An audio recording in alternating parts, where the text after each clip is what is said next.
Tantor Audio, a division of recorded books, presents The Marriage Question, George Eliot's Double Life, by Clare Carlisle. Narrated by Clare Carlisle. Preface. About marriages, one can only rejoice with trembling. George Eliot to Benjamin Jowett, April 14th, 1875. There is something dazzling about marriage, that leap into the open-endedness of another human being. It is difficult to look directly at it, difficult to think that thought. A philosopher usually swoops on such things like a magpie. Look, a shifting, shimmering question, all indeterminacy and iridescence. Don't you just want to snatch it up, take it home, and sit on it for a long time?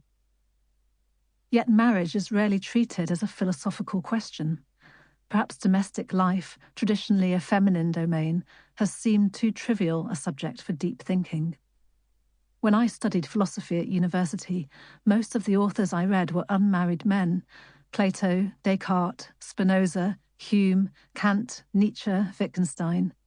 Did they regard marriage as a hindrance to the serious work of philosophy, rather than a spur to thought?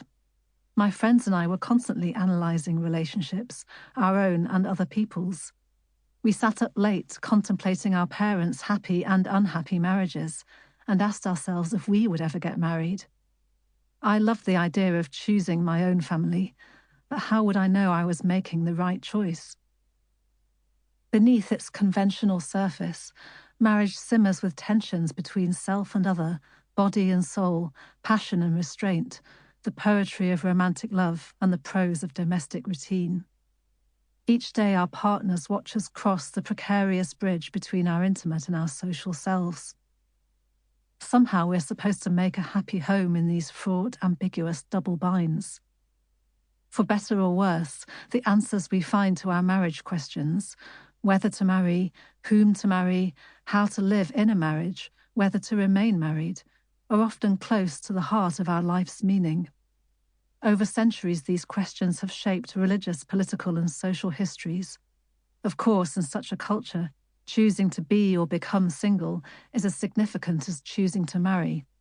Just look at Kierkegaard, whose broken engagement was not just a personal drama, but the catalyst for existentialism. As soon as we begin to reflect on marriage, we stumble across great philosophical themes: desire, freedom, selfhood, change, morality, happiness, belief, the mystery of other minds. In the middle years of the 19th century, Marian Evans found her calling when she transformed herself into George Eliot, an author celebrated for her genius as soon as she published her debut novel. During those years, she also became a wife. Bruised by a series of messy romantic involvements, she had met the writer George Henry Lewes, whose wife was sleeping with his best friend. After eloping to Berlin in 1854, Eliot and Lewes lived together for 24 years. They could not be legally married, but she asked people to call her Mrs Lewes and dedicated the manuscript of each novel to her husband. George Eliot did not appear on my philosophy curriculum, and it was a long time before I discovered that she pursued her marriage question with the tenacity of a great philosopher, as well as the delicacy of a great artist. Early in her relationship with Lewes, she wondered at the great experience of marriage, this double life, which helps me to feel and think with double strength. These words hint at questions that would continue to shape her married life over the years ahead: ambition, dependence, and the effort to connect thought and feeling, which surges through her writing, creating a new philosophical voice. Precisely this combination, and the struggles it entailed, produced the extraordinary works of art, intense, intimate, experimental, that still open our eyes and stretch our souls. George Eliot's fiction searches the lives of ordinary people to uncover truths we can recognize as our own, truths at once intellectual and emotional. Her literary achievement was so immense that her successors felt bound to break the form of the novel in order to move beyond her. Eliot's leap into life with Lewes was a crisis from which she never recovered, though she grew immeasurably within it. Their union was unconsecrated, outside the law. By daring to call it a marriage, she was prizing the concept from the grip of church and state. To nearly all her contemporaries, the relationship was a scandal, and for years she was socially ostracized. At the same time, her marriage helped her to become George Eliot. Lewes urged her to begin writing fiction and gave constant encouragement as she laboured, full of self-doubt, over her work. He acted as her agent, publicist and secretary. For more than 2 decades, Mrs Lewes was a role she lived day to day. Yet this name was a fiction, the woman she could not be. George Eliot, too, was an invented self, a male author who was entitled to be a serious thinker as well as a popular novelist. Eliot belonged to a generation bereft of the old religious certainties. All around us, the intellectual lightships had broken from their moorings, wrote J.A. Froude, an historian whose early career coincided with hers. Future generations would never know what it was to find the lights all drifting, the compasses all awry, and nothing left to steer by except the stars. In 1851, newlywed Matthew Arnold wondered if marital fidelity was now the only kind of faith and truth to hope for. Our love, let us be true to one another. Eliot shared this sense of spiritual search and likewise turned to long-term love for an anchor in a shifting, spinning modern world. Yet she experienced marriage quite differently from male acquaintances such as Froude, Arnold, and other eminent Victorians. From her youth to her last years, she wrestled with what her generation called the woman question. How should a woman live in a patriarchal world? In Eliot's writing, as well as in her public and private lives, the woman question became inseparable from the marriage question. She lived these questions, often painfully, caught in the tension between her longing for approval and her refusal to compromise. I don't consider myself as a teacher, but a companion in the struggle of thought, Eliot wrote to a friend in 1875 as she worked on her last novel. Writing fiction, she found creative ways to address deep questions. Rather than personifying ideas or telling didactic stories, she philosophized through her art. Her willingness to think in the medium of human relations and emotions, and to carry out that thinking in images, symbols, and archetypes, expands the canonical view of philosophy that's embedded in universities, institutions that systematically excluded women until the 20th century.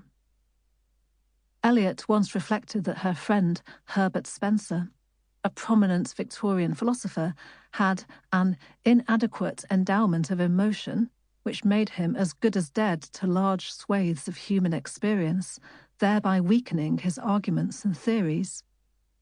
She might as well have been talking about philosophy itself.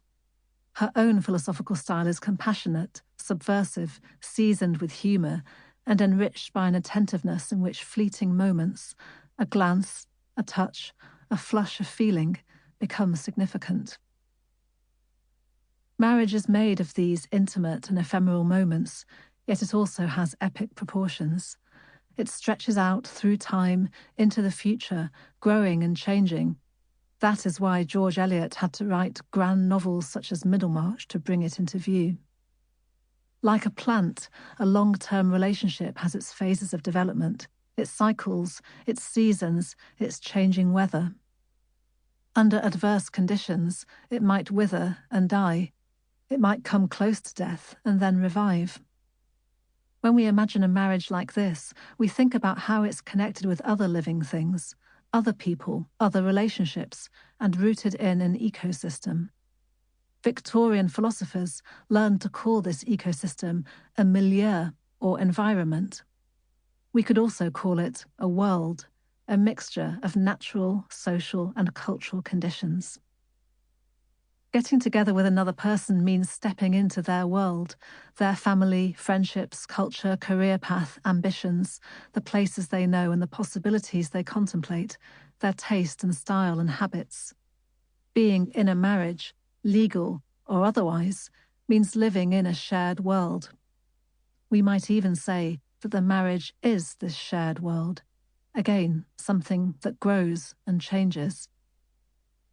When Marian Evans met George Lewes in 1853, their worlds already overlapped. They moved in the same circles in London's literary scene. They had read many of the same books, immersed themselves in intellectual currents that were shaping their century: Spinoza's philosophy, Carlyle's histories and satires, romantic literature. But when their worlds merged, a shared world began to grow. The effort to understand growth was, in fact, at the heart of this world. Seized by the idea of development, the 19th century generated theories of progress and evolution which transformed the way people thought about nature, history, and themselves. From their study of Goethe, Marian and Lewes learned to see growth as a question at once scientific, philosophical, and artistic. When they met, Lewes was working on his biography of Goethe, and he finished it during their first year together. It was due to Goethe's legacy, he explained, that we are now all bent on tracing the phases of development. To understand the grown, we try to follow the growth. Goethe's first scientific work was a little treatise titled The Metamorphosis of Plants. Echoing Spinoza, Goethe saw matter and spirit, body and soul, as the twin ingredients of the universe. A plant, he argued, is not merely a physical thing. It is an archetype, an idea, a fluid pattern and rhythm of growth, expressed in visible form: root, stem, leaf, flower, fruit. George Eliot would carry Goethe's obsession with form and flux into her fiction, through her inquiry into what she called the process and unfolding of human character, and her increasingly daring experiments in literary form. If we take a plant as our metaphor for marriage, this must be the plant as Goethe envisaged it, essentially in process, simultaneously ideal and real, symbolic and particular, inward and expressive. What I'm calling the marriage question should also be thought of as a living, growing thing, frequently branching in new directions, always rooted in and reaching out to a world. Eliot's marriage question was entangled with meanings of marriage expressed in customs, laws, works of art. It cannot be summed up in a sentence or a paragraph because it stretched through her whole lifetime. It shaped her sense of self, coloured her emotional experience, and continually found expression in her writing. In pursuit of George Eliot's marriage question, this book will move between biography, philosophy, literary interpretation, and histories of art and religion. It begins with a choice, a momentous day, and a honeymoon. It ends with death, mourning, and another choice. Within this arc, its structure is thematic as well as chronological. Reading Eliot's works as she wrote them, we will see her wrestling in life as in art with themes that belong to a philosophy of marriage: sanctity and morality, vocation and voice, passion and sacrifice, motherhood and creativity, trust and disillusion, success and failure, destiny and chance, love and loss, and also the nature of philosophy itself. With its desire to understand human relationships and feelings, its interest in the form and flux of a life, biography offers another means to expand philosophy into the territory Eliot herself cleared and claimed. By showing how Eliot's thought grew, biography becomes a medium for philosophical inquiry. Though Eliot and Lewes socialised with many eminent intellectuals and artists during their later years together, the core of their double life was what she called a shared solitude. Perhaps this description fits all marriages, though of course the experience of solitude can range from blissfully contented to desperately lonely. If marriage is a shared subjectivity, then its truth can only be known from the inside. This inwardness belongs to the sanctity of marriage. It is one of the things betrayed when a marriage is violated. Phyllis Rose's 1983 book, Parallel Lives, peered inside the marriages of 5 Victorian writers, Thomas Carlyle, John Ruskin, John Stuart Mill, Charles Dickens, and George Eliot, and concluded that Eliot and Lewes had by far the happiest relationship. Was it simply a coincidence that they were the only couple not legally married, and that in this instance the wife was more famous than her astonishingly supportive husband? Or did these exceptional conditions make their partnership freer, less compromised, more authentic? Eliot's story of marital success seemed the perfect match for Rose's second-wave feminism. And it is still seductive. We want to watch Eliot flouting convention and having it all: work, love, wealth, fame, even, by a certain definition, motherhood. Other biographers have tended to share this positive assessment of George Eliot's unconventional marriage. But as I read her letters and reread her fiction, I feel more and more curious about the image of perfect love that both Eliot and Lewes cultivated, at least in part, surely, to prove their critics wrong.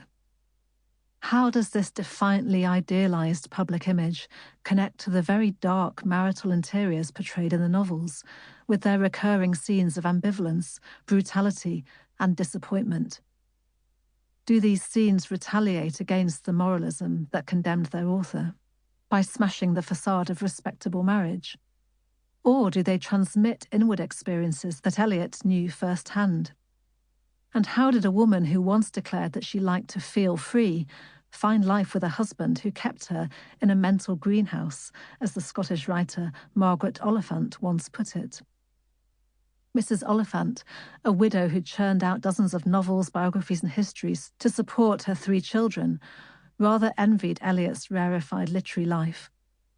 But greenhouses can be oppressive as well as nurturing, and are not built for human habitation.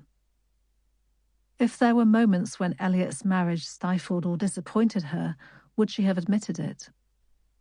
The narrator of Middlemarch suggests that it is not a bad thing for wives and husbands to hide their domestic suffering. Our pride demands this, he explains, as if unhappiness were a failure, and Eliot was certainly proud. We mortals, men and women, devour many a disappointment between breakfast and dinner time, keep back the tears, and look a little pale about the lips, and in answer to inquiries say, "Oh, nothing." Pride helps us, and pride is not a bad thing when it only urges us to hide our own hurts, not to hurt others. Daniel Deronda's proud young wife, Gwendolen Grandcourt, believes that revealing her disappointment and sorrow will bring nothing but a humiliation which would have been vinegar to her wounds. I'm not suggesting that Mrs Lewes was secretly as miserable as Mrs Casaubon, or abused like Mrs Grandcourt, but she might have tasted some of their feelings. At least we might wonder how many tears, how many compromises, how many days of depression and despair a happy marriage can absorb before its happiness is called into question. It is often said, echoing Plato and Aristotle, that philosophy begins with wonder. Thinking about other people's relationships tends to begin with wonder and stay there. The world is full of couples, like it is full of houses. We are surrounded by these everyday mysteries, but we hardly ever get to go inside. Maybe a lighted window now and then lets us glance into the interior of a shared life. We might see a kitchen or a living room, very rarely a bedroom. In our own house, when we were children, we never saw what happened after bedtime when the grown-ups were alone. We didn't know what they felt when they touched each other, or when they found themselves far apart. Some of Eliot's biographers have speculated about her sex life with Lewes, but we know almost nothing about it. One fourth-hand source has her saying something about birth control and sexual satisfaction, it is not clear whose, early in their relationship. 22 years later, a close friend saw Lewes seize her hand and kiss it. Eliot seems to have possessed a certain sexual power, particularly over younger women, though it is impossible to say how deliberately she wielded this power or how it made her feel. Much more certain is the interest in sexuality, its many modes, its fluctuations, its hidden depths, its complexity, that is indirectly yet unmistakably expressed in George Eliot's writing. Of course, this does not tell us what Eliot herself experienced. It tells us what she thought about, where her imagination could go. The letters exchanged between Eliot and Lewes were buried with them in Highgate Cemetery. Although this puts the intimate details of their relationship beyond our reach, it is itself revealing. It suggests a deep commitment to the privacy of their marriage, which they nevertheless performed for friends and acquaintances, and, increasingly, as George Eliot's fame grew, for posterity. We might be tempted to think that if we dug up those buried letters, we could prise open the black box that recorded the inner workings of their shared life. And it is true that most marriages do contain secrets which may or may not one day come to light. But they also contain questions, ambiguities, grey areas, zones of conflict and confusion that even the partners themselves struggle to understand, let alone resolve. For example, how do you tell the difference between protectiveness and control, between love and selfishness, between loyalty and submission? Who has compromised more, sacrificed more, suffered more? Who has the most power? Marriages, like people, are not entirely transparent to themselves, and answers to these questions are perhaps more often decided than discovered. I think that by a combination of close reading and empathy, and also a little imagination, we can lay our hand on Eliot's marriage questions. We might already inhabit some of them ourselves.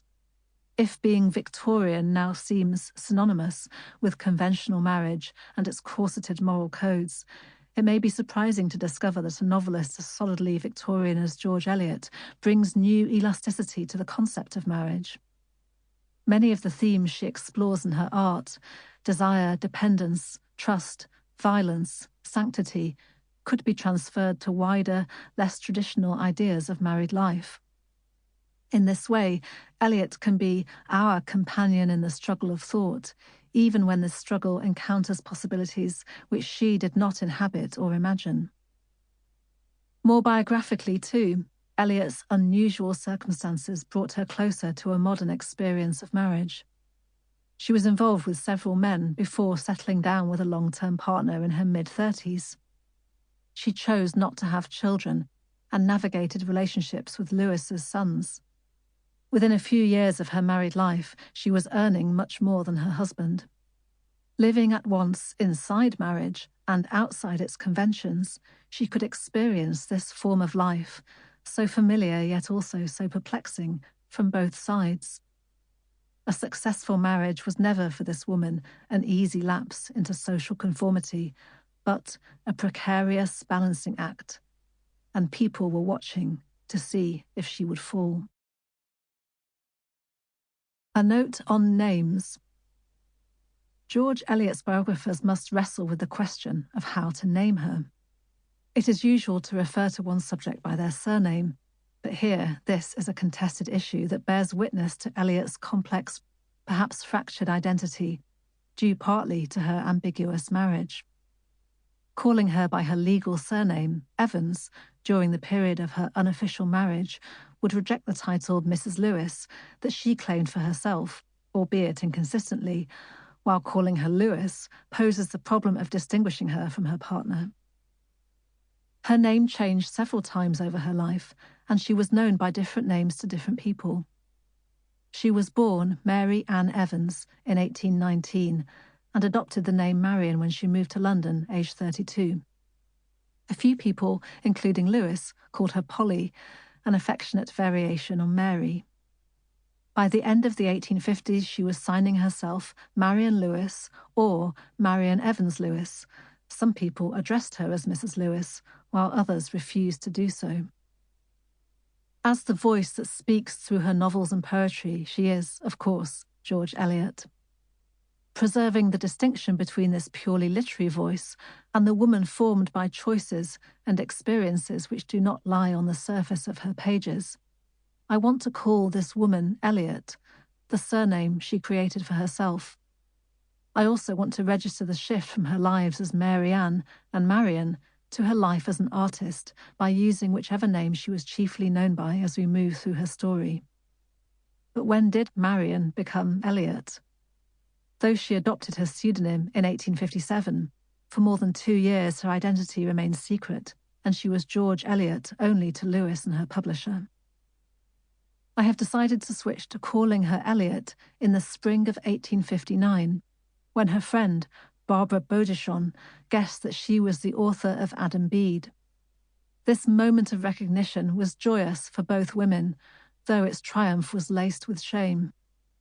3 months later, she became George Eliot to the world.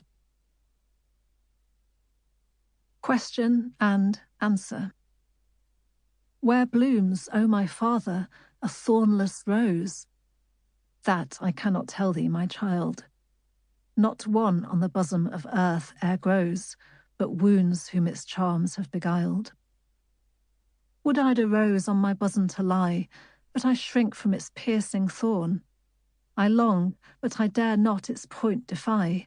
I long, and I gaze forlorn. Not so, O my child, round the stem again thy resolute fingers entwine. Forgo not the joy for its sister pain. Let the rose, the sweet rose, be thine. When she was 21, Marian Evans translated this poem from German to share it with her friend Maria Lewes. It was sent in a letter to Maria, dated October 1st, 1840. Chapter 1. Setting Sail. She had decided, she had prepared, she had waited, and finally the day arrived. Light came into her room around 5 in the morning, and she rose early. It was Thursday, July 20th, 1854. Today she would not be married to George Lewes, and they would set off on their honeymoon. She got ready for the journey alone.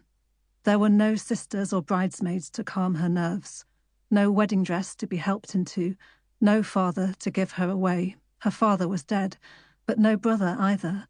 Isaac Evans, like her sister Chrissy, was 100 miles from London and knew nothing about Mr. Lewes.